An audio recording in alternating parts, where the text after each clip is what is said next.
gentlemen, welcome to Journey into Comics with your hosts, Nate Phillips and Brandon Stone.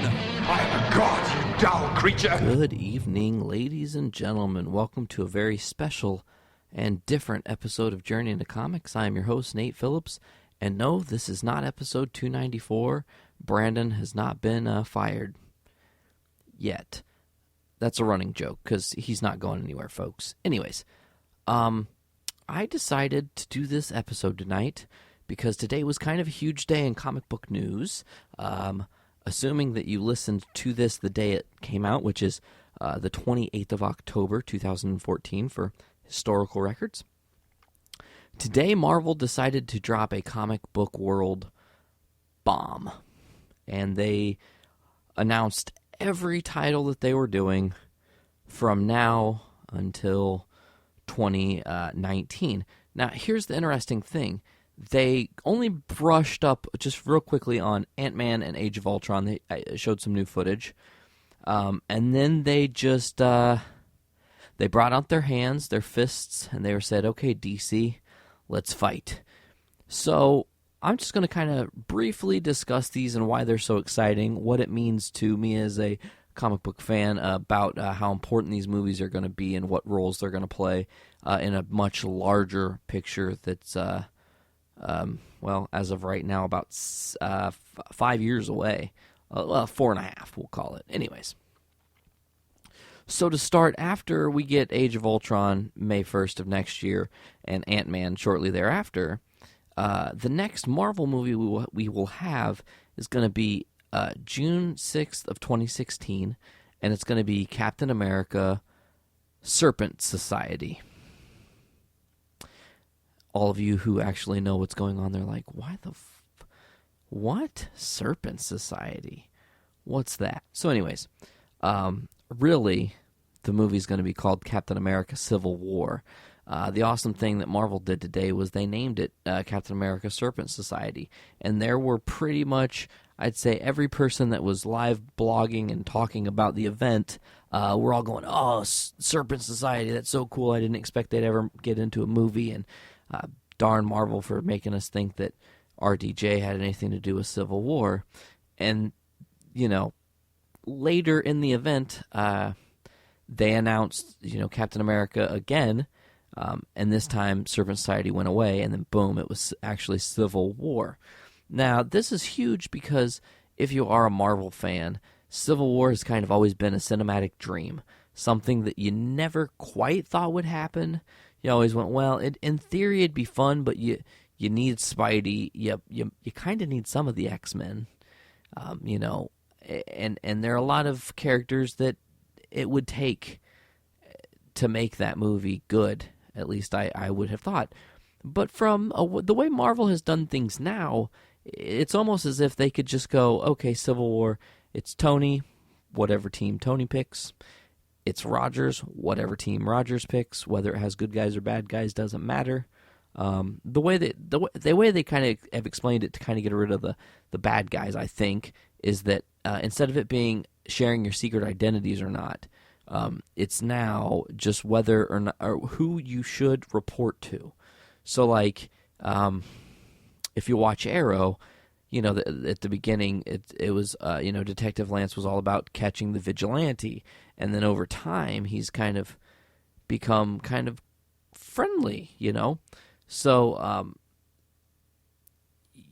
you get a different, I don't know, it's one of those things like, folks, I've lost my train of thought here, which happens sometimes, and that makes podcasting difficult. But what I'm really trying to say is that who to report to, so that being Arrow reporting to Captain Lance. That's where I was going with that. Or Spider-Man reporting to the mayor of New York. Not registering who your secret identity is, because I don't think the Marvel Cinematic Universe really needs to handle that, I guess is the right way to say that. So, Captain America Civil War could be a great thing, an even better thing, or it could be a total train wreck. And I'm really hoping it's not. So we'll see where that goes. I've probably talked entirely too long about Civil War. It's just something I've always wanted to see on the big screen, and now that they've actually announced it, it's pretty spectacular. So we'll move on. Yesterday, which was Monday the 27th, it appears that Benedict Cumberbatch, the guy who plays Sherlock, who was in Star Trek as Khan, has been cast to play Dr. Stephen Strange. So coinciding with that today, Marvel did in fact officially announce a date for Doctor Strange, November 4th of 2016, so that's only about 5 months after we see Captain America Civil War. We'll be seeing Doctor Strange movie. So I can't help but think that maybe some of the events in Civil War lead us into the Doctor Strange film, and that's where maybe we discover Doctor Strange, and it kind of is a launching point, how Marvel likes to do. And it's smart. It's smart marketing. You give everybody a little taste. I like that little taste at the end of a movie. That little Easter egg or that teaser. That thing that you're just like, oh God, I can't wait. Oh, it's gonna be so good. Howard the Duck. Nick Fury. So, anyways, Marvel has said an unprecedented thing, and then this is where things get fun. About 1 and 5. Yeah. So about 6 months after Doctor Strange comes out, we will get Guardians of the Galaxy 2 on the 5th of May in 2017. And 2017 is where Marvel said, let's really kick it up a notch, and we're going to go 3 movies a year from this point out, as far as we know. And maybe they jump to 4, depending on how good the market is. We'll see how long this can sustain. It is a lot of superhero, but it's a lot of superhero that people have been wanting to see for a really long time, especially done properly, and not done in jest and trying to kind of like capitalize on something. Marvel really loves what they do, and that shows in all their movies, I think. There's been a couple bad ones, ones that I don't particularly feel fond of. Captain America, or not Captain America 3, that's Civil War. I meant Iron Man 3.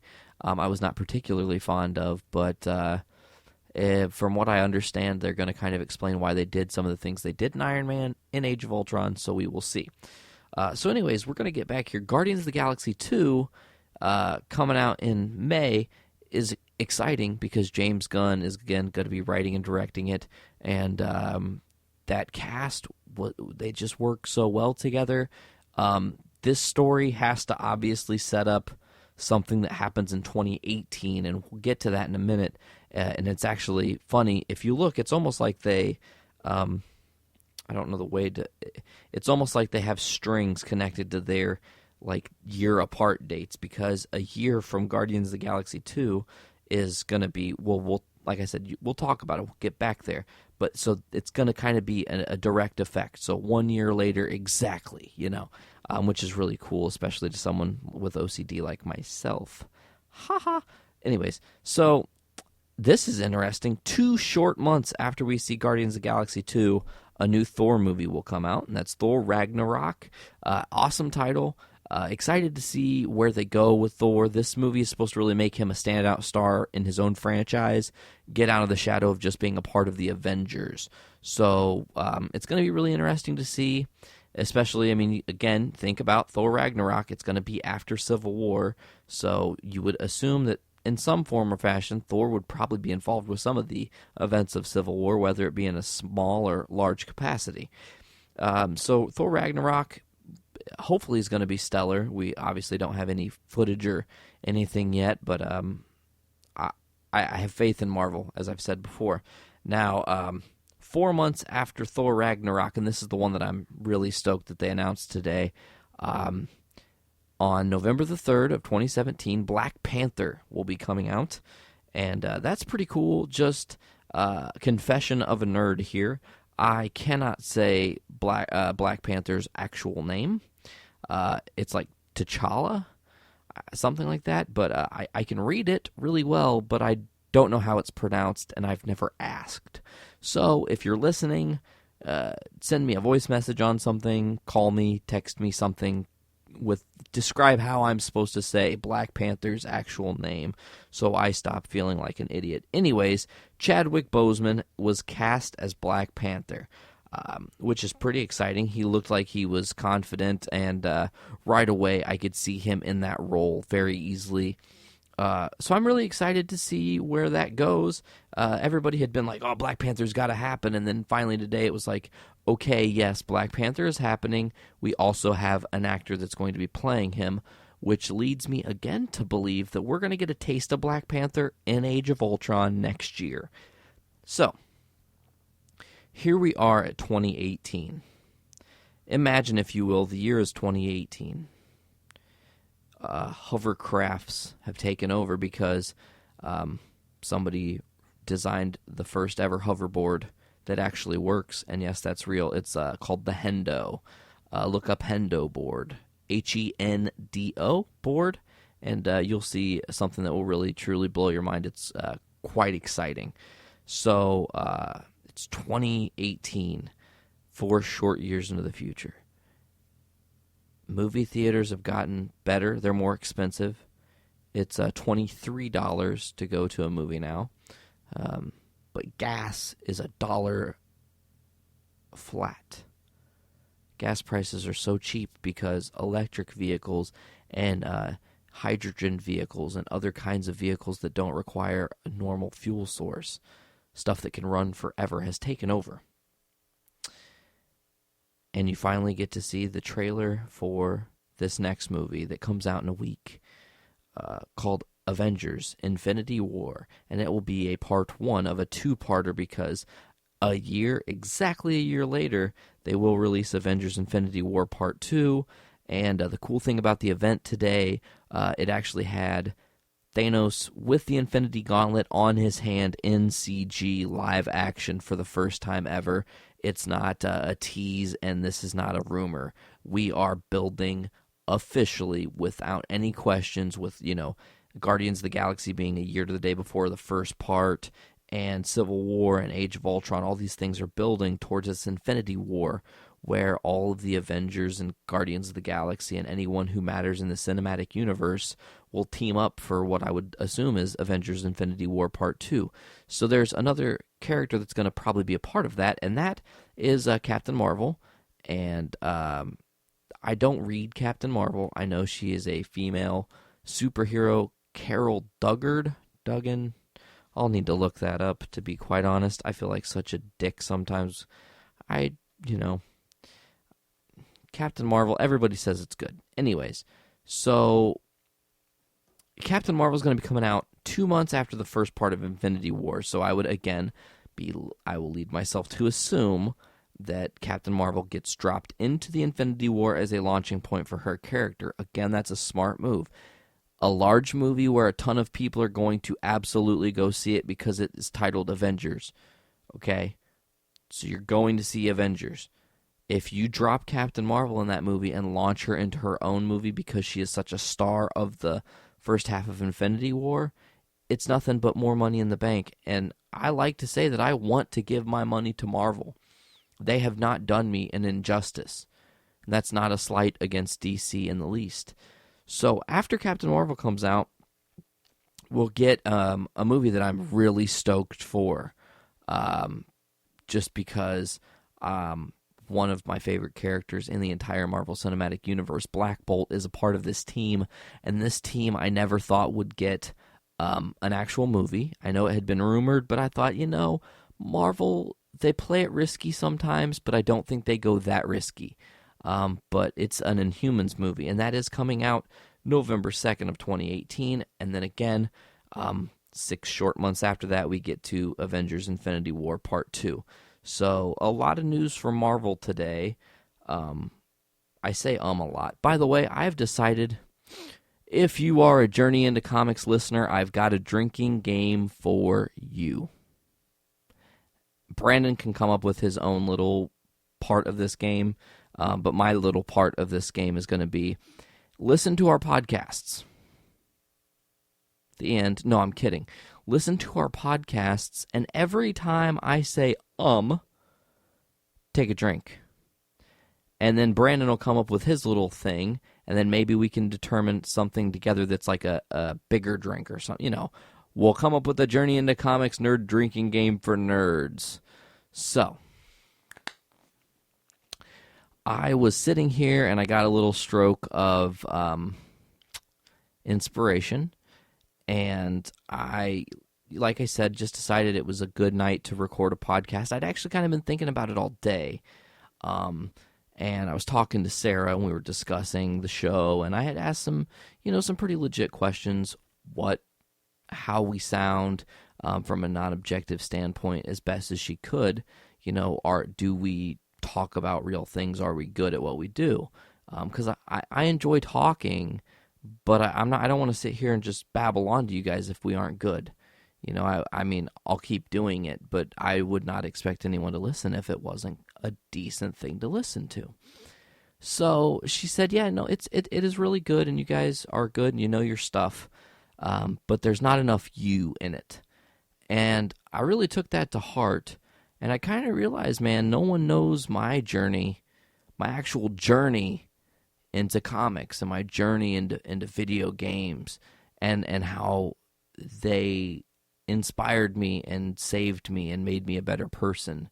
It made me appreciate myself a lot more and things of those natures. So I'm going to do this thing, and I named it, coincidentally enough, let me get it here. I emailed Brandon about it because I had the idea, and sometimes my ideas escape me. So how about this segment that we're going to start doing? And I would like Brandon to maybe participate if he would like, and I'm going to kind of just do this how I think it should be done, and we'll see where it goes. But this is a segment called My Video Game Timeline. Now, the premise of this is going to be, interestingly enough, like some people who listen to a song and associate that with a moment in time in their life. I mean, I can do that with music, but interestingly enough, with both comics and video games, they can take me back to certain parts.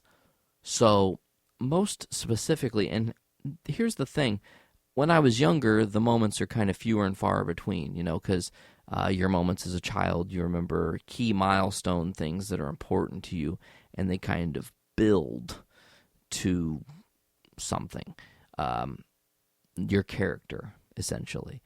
So when you get a little bit older and you kind of have your own personality and you decide, I'm going to be a collector of video games, comic books, anything nerddom in general, a collector of whatever you want to collect. If you like collecting bottle caps, it doesn't matter. But you have the choice to have something associate with a thing, because you're going to remember a time in your life where some really tragic shit happened to you, and you're going to remember the video game you were playing that got you out of it, or the comic book you were reading that helped you escape the darkness that consumes people, because bad shit is real. And that is as much as I can tell you, is that, ladies and gentlemen, the world sucks. It's not a great place. But me being the eternal optimist that I am, if you face every single day with the feeling that you got nothing left to lose, and you love every person and you care for every person, I could sit here for an hour and name countless people that I thank on a daily basis in my heart and my mind, because even if they aren't doing something major for me, they're doing something for me. They're helping me get through something as well, So I always think of the good, Life is a good thing. Shit can happen, and bad things can happen to good people.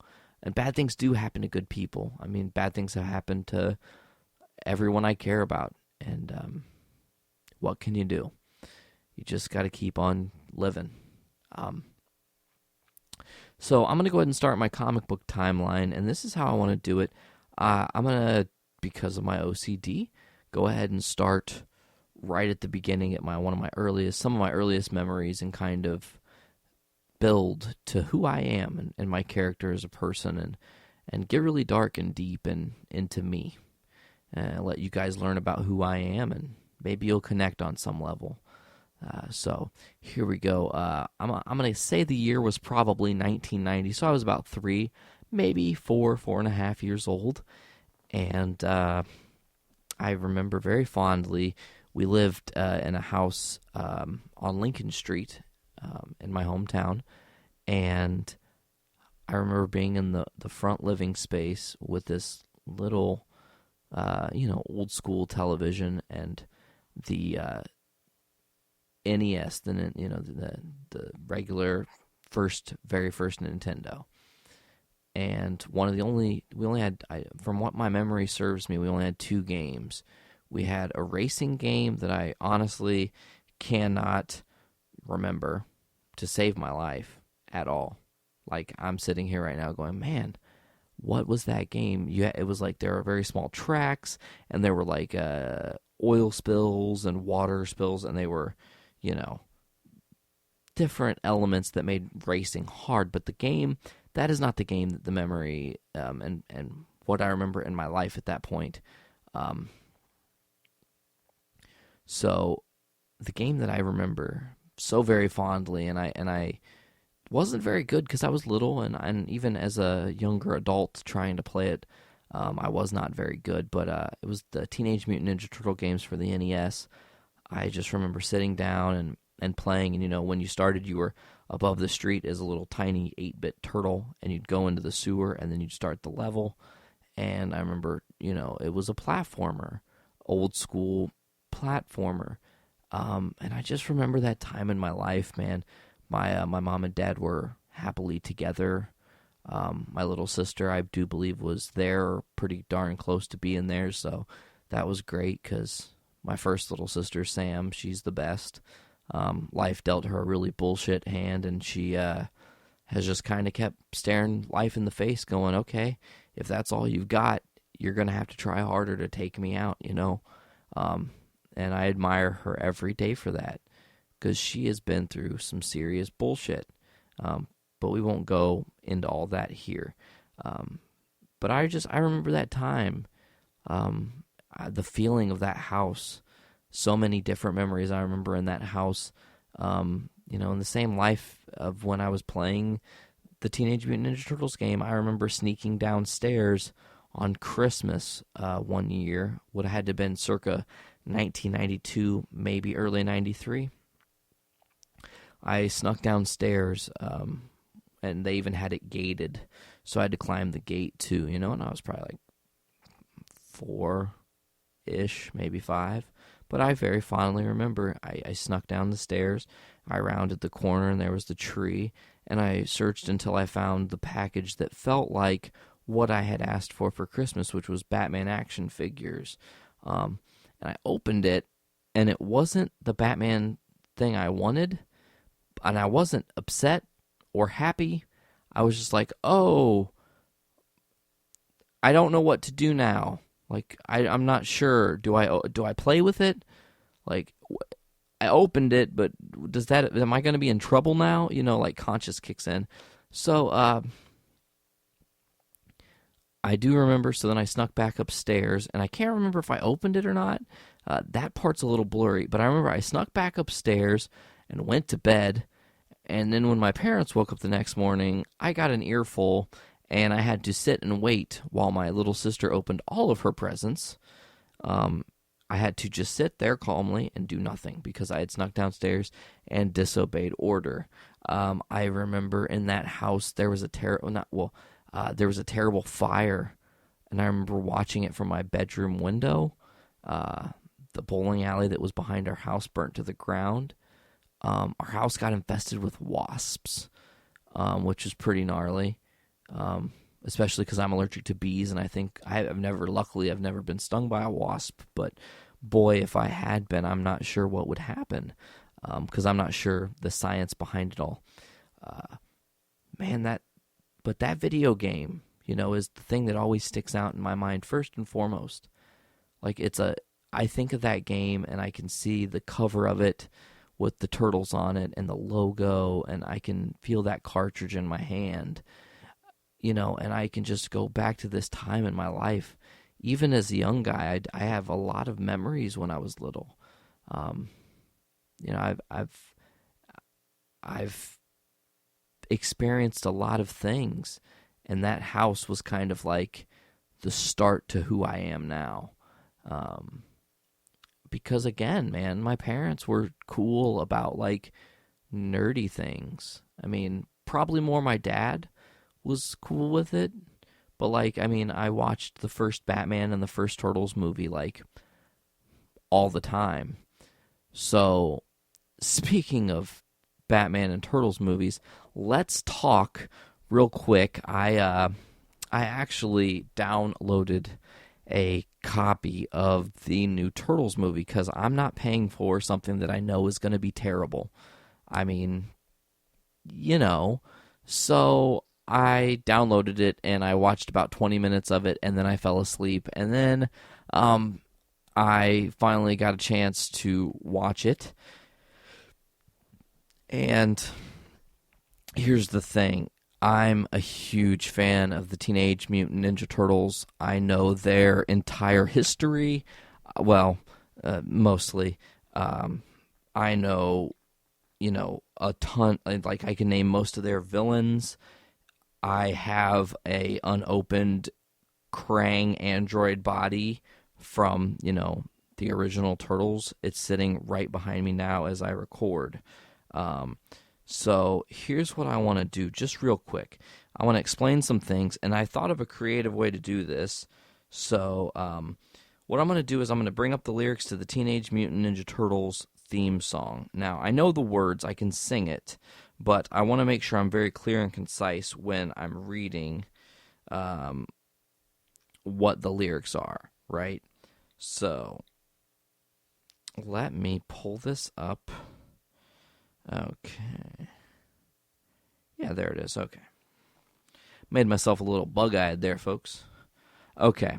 So, they're the world's most fearsome fighting team, okay? These turtles in this movie were not...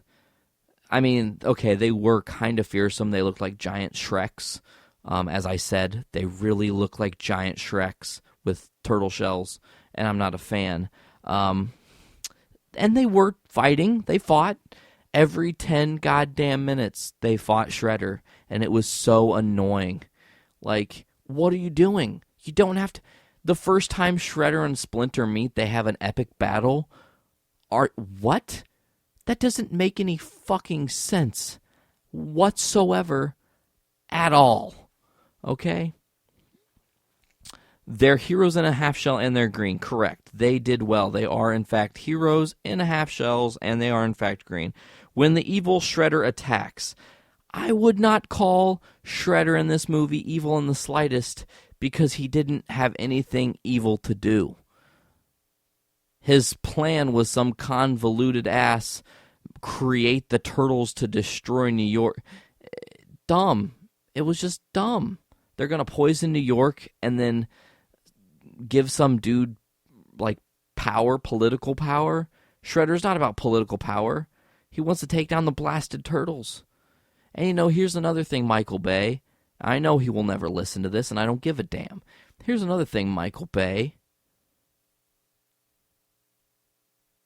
Trying to put your funny little quips in all the places, like having Shredder say, "Tonight I'll dine on turtle soup." You didn't do that because you love the fucking Ninja Turtles. You did that because you were trying to, again, kind of poke at the fandom. It wasn't out of love. It wasn't like, hey, here's a nice little Easter egg. It was done in jest, again, and I'm not a fan of it. You're not impressing anyone, Michael Bay. You should have made a movie about 4 rabbits, which they allude to that, oh, you were almost rabbits. Yes, that's how the comic almost was, that they were rabbits, and it was like, oh, well, rabbits can be ninjas, but turtles, that'd be funny. Anyways. So, Michael Bay, you screwed up. Let's continue on with this song. The Turtle Boys don't cut him no slack. No, the Turtle Boys get their ass kicked about 99% of the time until they realize that some stupid game they barely half-assedly played in one tiny little flashback is the only way to defeat the Shredder. That makes no fucking sense at all. So, there's that. Now, we'll move on to I'm not going to sing Teenage Mutant Ninja Turtles, Teenage Mutant, because that's there. So, Splinter taught them to be ninja teens. In the movie, yes, Splinter taught them to be ninja teens after Splinter found a how-to book that I can only be described as ninjutsu Kama Sutra, because it was just little pictures of how to do the fight moves, and that's how he became a ninja master. Not by watching someone who was actually a ninja fucking master. He got the Idiot's Guide to, karate. So, yeah, there's that. Leonardo leads. Okay, in this movie, I can describe Leonardo as being a leader because every 5 seconds, Raphael is, I don't want to take orders from you. Every 5 seconds, it's, they got to butt heads. They butt heads every, and I get it. In the comics, they butted heads, but it wasn't that bad. In the movie, the original movies, they butted heads, but it wasn't this over the top. There's a way, if you're going to remake a movie, you can do it with love and kindness and wrap it in a warm, fuzzy blanket that makes fandom go, ah. Or you can literally shove your fist down someone's throat, and that's what Michael Bay did. He wrote Ninja Turtles on his knuckles and just started punching through our face holes. Donatello does machines. By does machines, do you mean he's a hacker and doesn't really know as much as he should, and he only kind of half-assedly does it because he's a teenager? Yeah, not really a good way to describe Donatello. He does machines because he's highly intelligent. He doesn't need to use the internet to find his facts out. He knows because he has used his time to gain wisdom and knowledge from learning properly through books. Okay? Raphael is cool but rude. Now, this is one I might offend people on. Raphael in the movie, okay, cruel, rude, sure. Or cool. He was also cruel, but he was cool but rude. Yeah, okay, you could say that. You could also say that they made him a fucking thug that has a toothpick that sticks out of his mouth through the entirety of his scenes in the movie, even when Shredder is beating the ever-living turtle shit out of him. Okay. And it's funny, because Raphael is cool but rude. Give me a break is in parentheses, because that's what he said during the song. Give me a break! Remember that. Michelangelo is a party dude. In this movie, Michelangelo is goofy. Yes. Has some funny lines.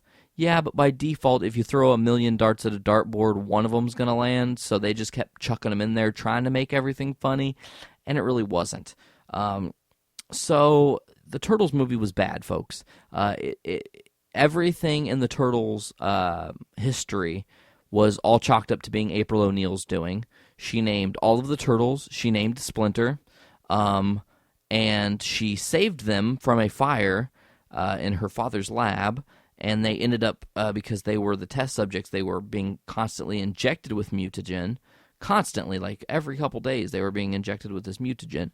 Got an itchy ear, folks. That happens from time to time. So, the mutagen makes them grow, and again, Splinter learns from a how-to book. And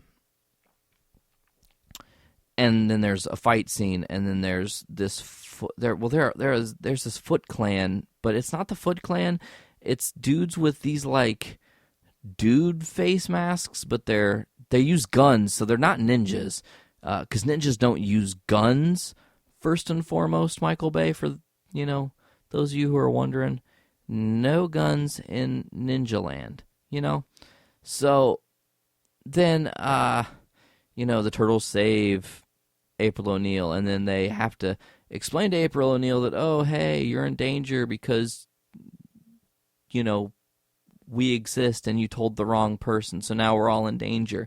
But the guy who we're in danger from, you went to first because he was your dad's lab partner, and then he slipped a business card that has a GPS tracker, because who the fuck has that? What? No jackass with money goes, hey, I'm going to get business cards, and then I'm going to have GPSs put in them, or like trackers, so I can hand them to people and know where they are.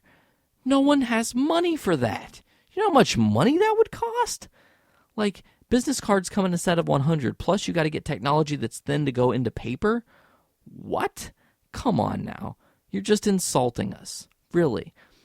Then there's fight with Shredder and Splinter. Shredder almost kills Splinter. The guys get captured except for Raph, who comes back to save him, only to get his ass kicked by Shredder, and then the turtles get the adrenaline shot because they're all like getting their blood drained and stuff, because apparently vampirism is what allows the mutagen to be extracted from the turtles, because apparently the mutagen didn't just make them grow, it stayed in their DNA, which means that they created something that alters into your DNA. That's a new one on me. So then the turtles go down the hill, and they're fighting and all this stuff while there's the snow thing going on. It's just, it's so hard to follow, and they're like doing impossible stuff, and April O'Neil is hanging out the window. This is a scene I want to make sure to remember. There are two scenes I need to talk about, but this one is less prominent. Then I'm going to talk about the more prominent one that actually happens before in a flashback, and I kind of forgot that it happened in the flashback, so we'll get there. Anyways, April O'Neil's hanging out the side of a semi that's going downhill in an avalanche, kind of, backwards or forwards, because it turns around. It does a 360 on the mountainside, because, semis wouldn't tip and kill people. They just, maneuver flawlessly like they're a snowmobile. So April O'Neil has her head out the window, and she's trying to take a picture, and they hit this big thing that creates the actual avalanche, this big snow embankment, and it shows that the semi hits hard, and she just, quote-unquote, flies out of the window and is holding onto the side of the truck. If she was that far out of the window like the picture and her taking her picture suggested, hitting that hard probably would have broke her back and killed her. Just to be quite honest, that violent of a hit would have destroyed somebody, honestly. Let's just not pull any punches here. So then, there's this final showdown thing that's going to happen, and the turtles go to this elevator, and they get in the elevator, and they're getting ready to fight, but instead of fighting, they do this little beatbox thing where they're all hitting and clanging their stuff, because apparently I don't know. But one thing I want to mention about the turtles is, here's something that really bothered me with the film. Honestly, legitimately bothered me. So they do a flashback, and it's Master Splinter with the, training them. And he's training them, and then it comes to the part, and Leo is on his knees, and he's going, and Splinter goes, the katana, for the leader. Here's your katana for the leader. And then it just cuts away. It doesn't say why the others got any of their weapons. It's just like, oh, Leo, you have importance. We want to make sure the audience understands that you're the fucking leader, because we haven't said it 20 times in this movie, because they already had probably said it 20 times in this movie, seriously. So anyways, flash forward to where they've at the top of the elevator, and they're going to fight the Shredder for the final time, and they fight him, and like I said, the only way they could beat him was to do this stupid-ass flashback thing where they hopped over each other until they boosted each other up to kick him in the face, because apparently all this motherfucker needed was a strong kick to the dome. Okay, then this tower collapses, and April falls, and then the mutagen that April went and got, is now in the hands of Shredder, and the thing, the needle thing that was on top of the building, like the top part of the skyscraper, all that scaffolding or whatever you call it, is tipping, and then they're just hanging on it.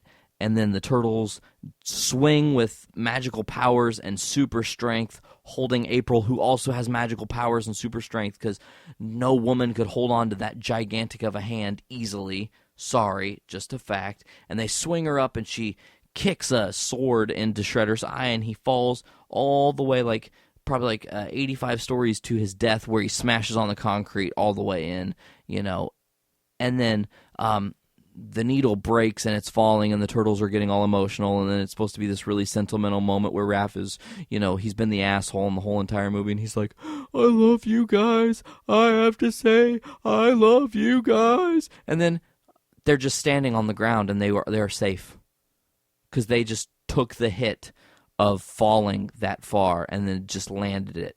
No biggie.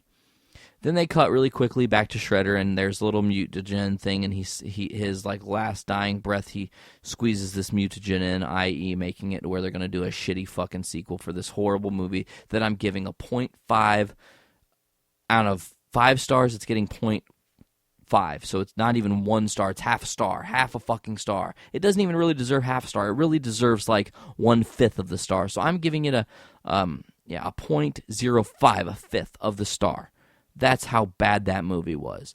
It is maybe not just because it was the Turtles, but it is the most poorly conceived, contrived piece of garbage movie I have ever seen. And for Michael Bay to take something that, as you guys know, is near and dear to my childhood and just molest the ever-living life out of it, it really frustrates me.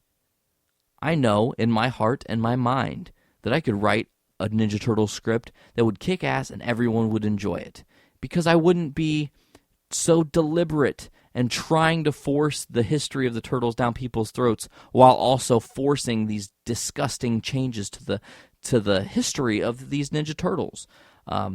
So, Michael Bay, stop touching things is really what we should take away.